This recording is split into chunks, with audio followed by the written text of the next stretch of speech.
agenda. I now give the floor to Mr. Filippo Grandi. Thank you, Mr. President. Our latest figures speak of 114 million refugees and displaced people around the world. 114 million. This is surely a tangible, but sometimes neglected symptom of the world's current extreme disorder. And including this yearly discussion in your charged agenda, especially these days, is consistent with Brazil's commendable attention for the plight of the uprooted, for which I thank you. Forced displacement is also a consequence of the failure to uphold peace and security. And brutal conflict continues to be its main driver. The past 3 weeks have provided devastating proof that disregarding the basic rules of war, international humanitarian law, is increasingly becoming the norm and not the exception, with innocent civilians killed in unprecedented numbers. In the Hamas attacks on Israeli civilians and in the killing of Palestinian civilians and massive destruction of infrastructure caused by the ongoing Israeli military operation.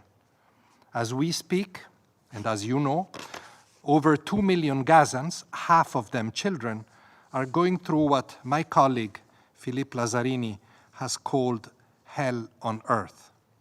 A humanitarian ceasefire, coupled, of course, with substantive delivery of humanitarian aid inside Gaza, can at least stop this spiral of death, and I hope that you will overcome your divisions and exercise your authority in demanding one. The world is waiting for you to do so. But one must hope that a ceasefire becomes the first step towards embarking again and finally on the path towards a solution. Over many years, including those in which I headed UNRWA, I have observed how solving the Israeli-Palestinian conflict was always described as elusive. But it has not been elusive. It has been repeatedly and deliberately neglected, cast aside as something no longer necessary and almost ridiculed. Dealing with the chronic resurgence of violence, followed by temporary ceasefires, was deemed more expedient than focusing on a real peace, one able to provide Israelis and Palestinians with the rights, recognition, security, and statehood that they deserve. I hope that now, amidst the horrors of war, we can at least see how grave a miscalculation that has been. There will be no peace in the region and in the world without a just solution to the Israeli and Palestinian conflict, including the end of the Israeli occupation. I hope that the remarks by the Secretary General here in the Council last week will help everybody reflect on the need to turn this somber page, difficult as it may be, because it is vital. And the opposite is deeply troubling. While UNHCR does not have a mandate to operate in the occupied Palestinian territory, and let me pay tribute here especially to UNRWA, my former organization, and other humanitarian staff for their heroic work, and express my deepest condolences for the now 67 colleagues who have been killed. It is clear that this latest and deadliest round of violent conflict risks infecting the wider region and beyond, with catastrophic consequences, including in places where UNHCR is very much present and working to help protect and assist the displaced and solve their plight. Mr. President, the conflict in Gaza is the latest and perhaps largest piece of a most dangerous jigsaw of war that is rapidly closing in around us. But But you have the responsibility to remember that it is not the only one. Look at Sudan. Just 6 months ago, governments and media were very focused on the situation as their citizens were being extracted from a war that erupted without warning and turned previously peaceful Sudanese homes into cemeteries. Now, fighting is growing in scope and brutality, affecting the people of Sudan, and the world is scandalously silent. Though violations of international humanitarian law persist with impunity.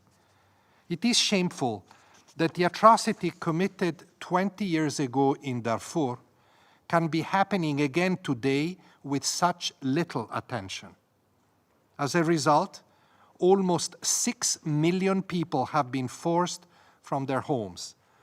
More than 1 million have fled to neighboring and often fragile countries. And some of them have already moved on to Libya and Tunisia and are crossing the Mediterranean on flimsy boats towards Italy and the rest of Europe. I welcome the resumption of the Jeddah talks and hope they will help at least reach a ceasefire soon. Look at Lebanon, reeling from economic collapse in a country where 1 in 4 people is a Palestinian or Syrian refugee, a concrete symptom of not 1 but 2 unresolved conflicts at this tiny country's borders.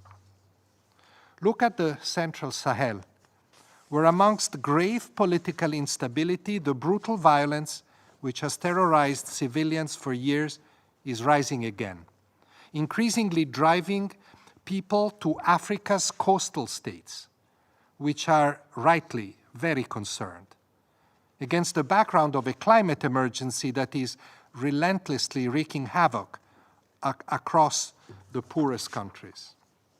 Look at the Democratic Republic of Congo, where one of the worst effects of modern conflict, horrifying violence against women, is so widespread as a tool of war to make the world almost numb to the reports received every day of more women and children raped, exploited, and killed.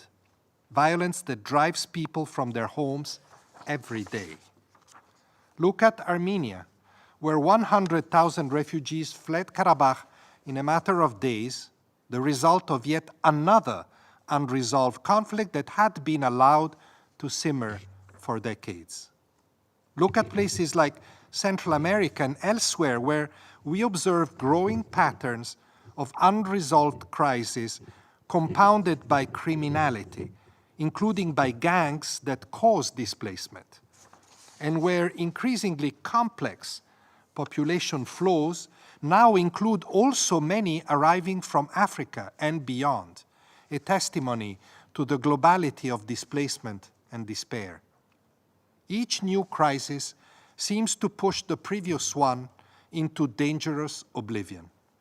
But they stay with us. Look at Ukraine, where the plight of all civilians, including more than 11 million people forced from their homes following the Russian invasion, continues and is particularly acute now as winter sets in again, as you have just heard.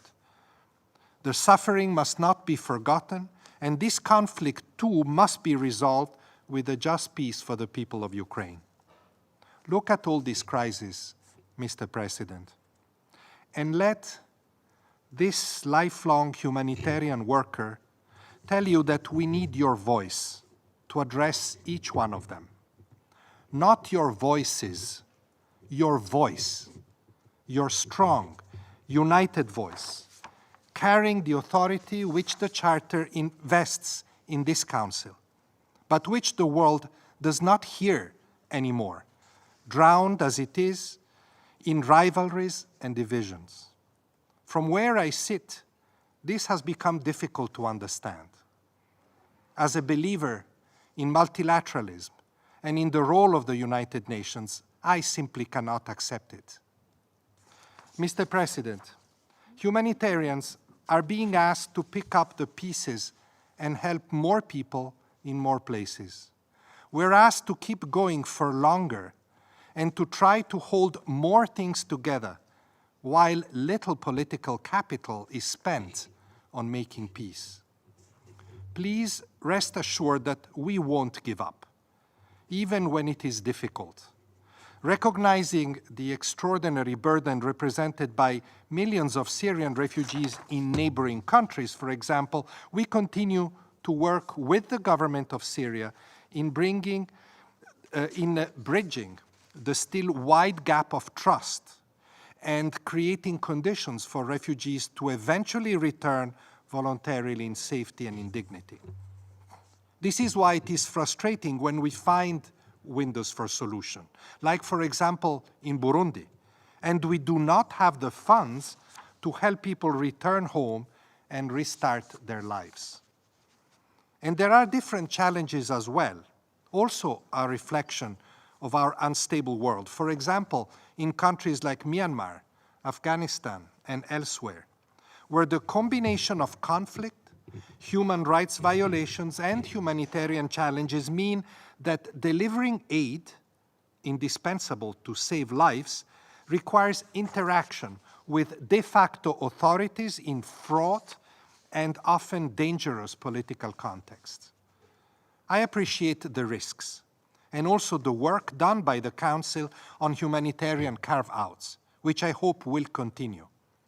Because in these situations, we need flexibility from those in control of the territory first and foremost, but also from our supporters.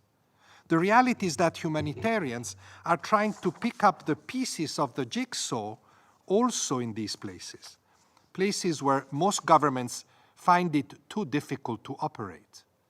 We're engaging, and therefore we're exposed. But we persist, because the people cannot wait for a peace that is not pursued. And on top of this, we're being asked to do more with less. Forgive me if I talk money, but I must, because humanitarian work needs resources. UNHCR alone urgently needs $600 million before the end of the year, and prospects for next year are dismal, with big donors cutting aid and others who could help not engaging in multilateral support. UNRWA, whose crucial role is now clear to all, has been left chronically underfunded. The World Food Programme, UNICEF, the International Committee of the Red Cross all face the same financial crunch in their humanitarian activities. So we prioritize and reprioritize. We cut rations, shelter, staff, hoping to maintain a lifeline to those in need, but in many places that lifeline is becoming thinner by the day. Being alone, being exposed, being short of resources make me wonder for how much longer we can continue. Humanitarians are tough, but humanitarians, Mr. President, are near breaking point. And what will you be left with when they have to go? Mr. President, the gravity of this moment cannot be overstated. The choices that the 15 of you make or fail to make will mark us all and for generations to come.